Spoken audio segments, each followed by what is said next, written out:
Muy buenos días, amados hermanos.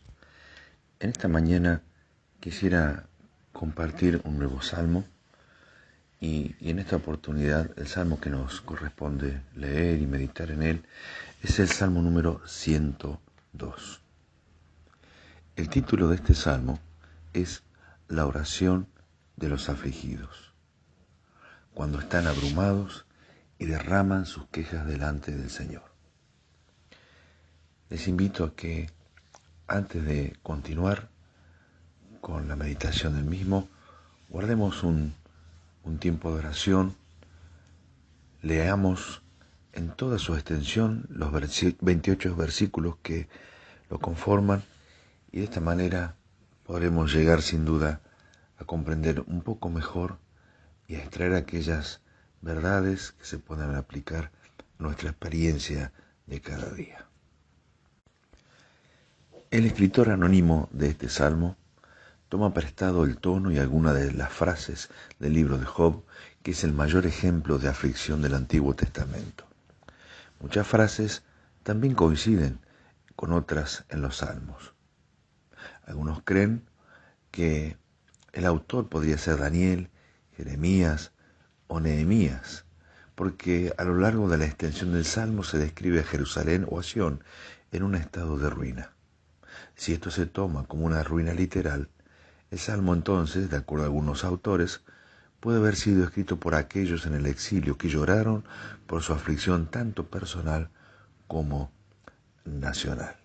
Sin embargo, puede ser que la ruina de Sión descrita sea de naturaleza más poética que el Salmo, tal como se piensa que pertenezca a Daniel, Jeremías o Nehemías.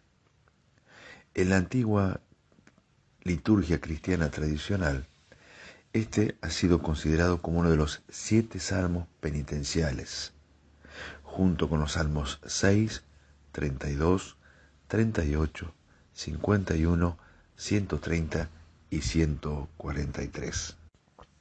Uno al repasar la letra del mismo puede preguntarse, ¿pero por qué razón encontramos en el libro de los Salmos tantas expresiones de dolor o tantas expresiones en medio del sufrimiento o contemplando el sufrimiento ajeno, ya sea de otra persona o ya sea de la ciudad o de la nación? Bueno, la respuesta es que el sufrimiento es nada más y nada menos que la expresión propia de cada ser humano aquí en esta tierra. No existe ninguna persona en absoluto que jamás haya sufrido, sea en mayor o menor medida, en mayor o menor extensión o en mayor o menor intensidad. Pero lo que sí es cierto es que el sufrimiento forma parte esencial de la vida del ser humano aquí en esta tierra. Job, en su libro, expresa en el capítulo 14, versículo 1 en adelante, aquellas palabras donde describen al ser humano con el sufrimiento como parte de su experiencia. Él dice, el hombre nacido de mujer, corto de días y hastiado de sinsabores. Sale como una flor, es cortado, huye como la sombra y no permanece. Es decir, que el conocimiento del dolor, del sufrimiento, es algo que ocurre desde muy antiguo. Y si tenemos que definirnos en el tiempo, sin duda tenemos que mirar desde la caída de Adán y Eva allí en el huerto de Edén. Versículo 1 y 2 de este salmo nos habla acerca de un pedido. Dice, Jehová, escucha mi oración y llegue a ti mi clamor. No escondas de mí tu rostro en el día de mi angustia. Inclina a mí tu oído. Apresúrate a responderme el día que te invocare. Según su título, este salmo proviene de un afligido anónimo. Y es interesante que sea así, porque de esa manera no nos centramos exclusivamente en una persona con nombre y apellido, sino que miramos ya no solamente a la persona, sino a alguien representativo. Es decir, yo me puedo identificar con este hombre, con esta persona, a la cual no conozco, pero que está sufriendo igual que yo. El salmista le ruega a Dios que escuche su oración, porque sabe que es un Dios bueno y compasivo, y que Él podría escuchar su súplica, y aún así no ignorarla.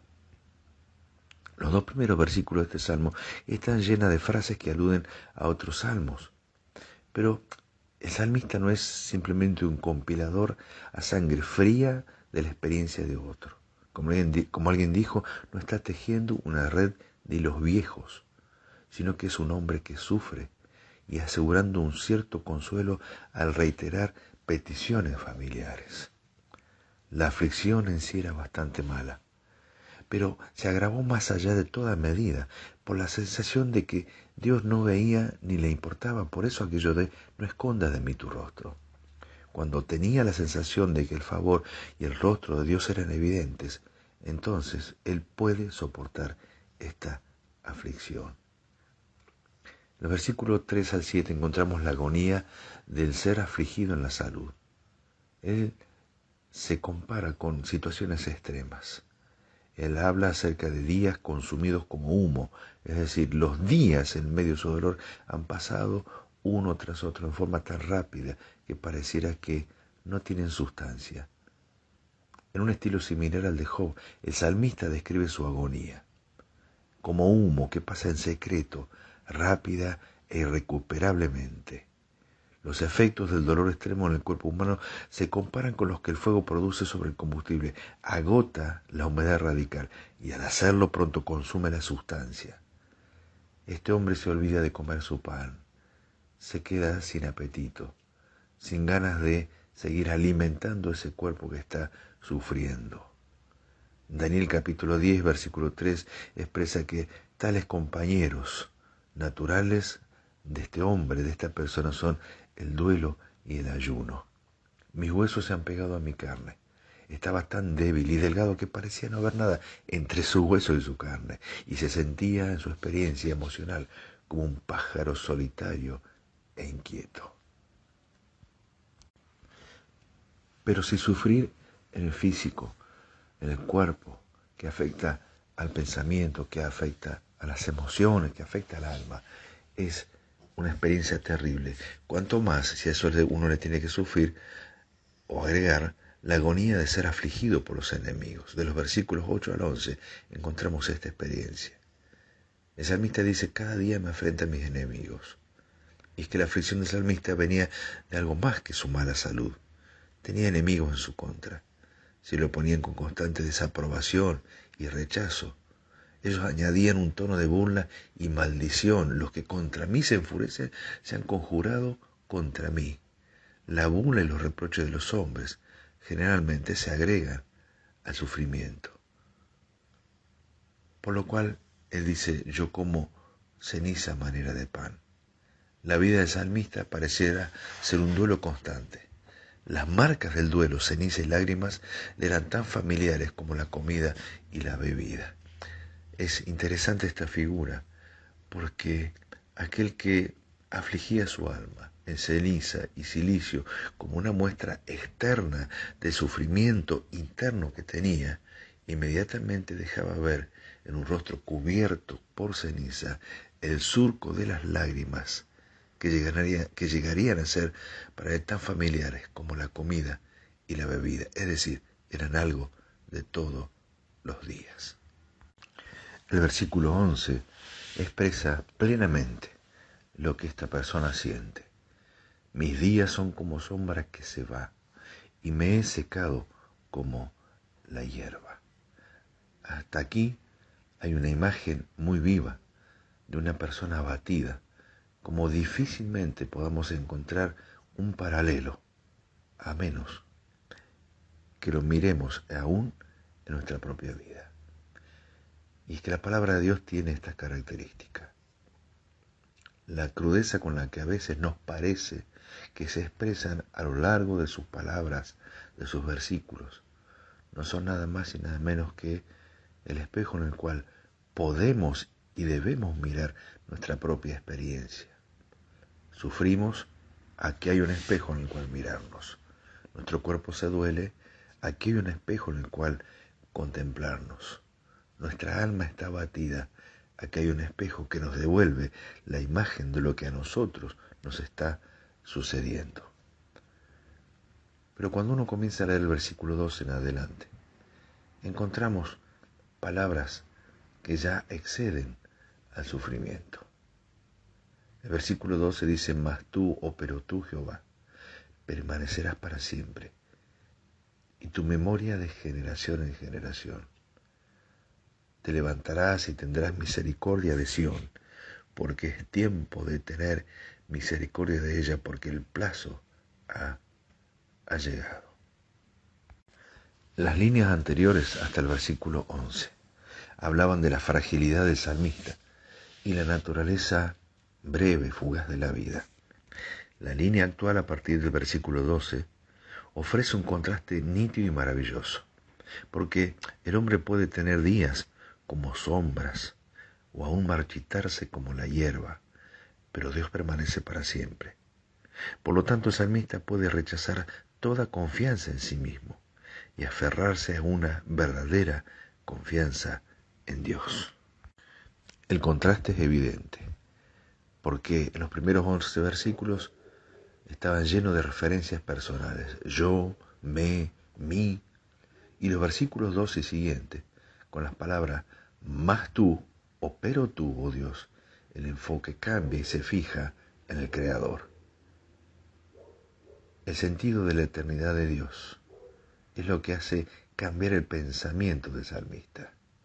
Y entonces toda la vida se ve como bajo su control y por lo tanto condicionada en la sabiduría y la intención que incluye mucho más que el momento del sufrimiento que está viviendo, porque tiene en cuenta todo el tiempo en que Dios actúa desde la eternidad hasta la eternidad.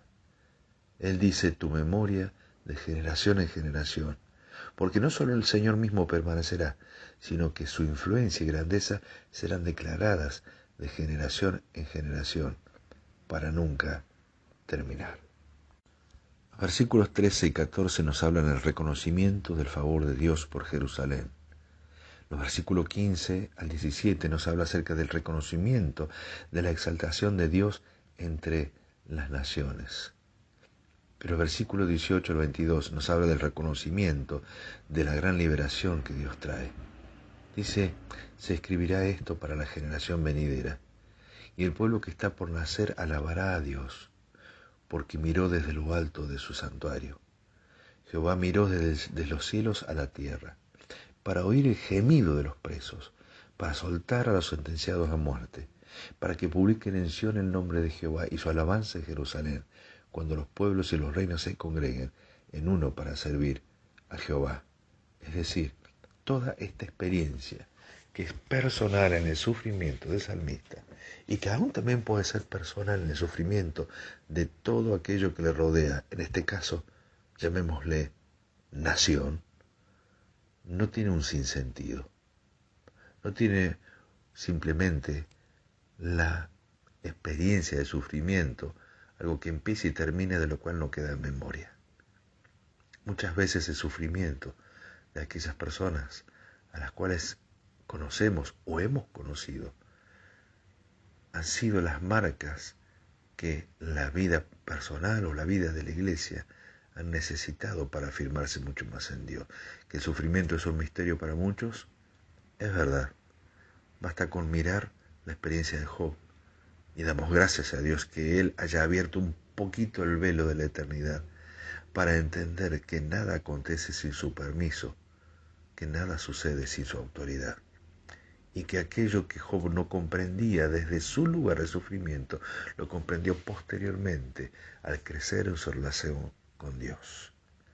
Es nada más y nada menos que lo que acontece y sucede a muchos de sus hijos. Una cosa es ver sufrir a alguien por causa de consecuencias personales por sus decisiones o por sus malas decisiones. Pero otra cosa es distinta es ver sufrir a alguien que ha sido fiel, que ha guardado el pacto, como diría el salmista, que ha tenido a Dios en primer lugar desde su niñez, desde su adolescencia, desde su juventud, que ha proyectado su vida en pos y en bien de querer hacer la voluntad de Dios y aún así sufre. Es muy distinto a aquellos que sufren porque han hecho el mal. Por eso es que muchas veces entramos en nuestra mente, alma y corazón en esta lucha contradictoria y nos preguntamos el por qué. El salmista dice, Pero tú, oh Dios, tomarás esta experiencia y la habrás de transformarla para las generaciones que vienen, para aquellos que vienen detrás. Se escribirá esto para la generación venidera.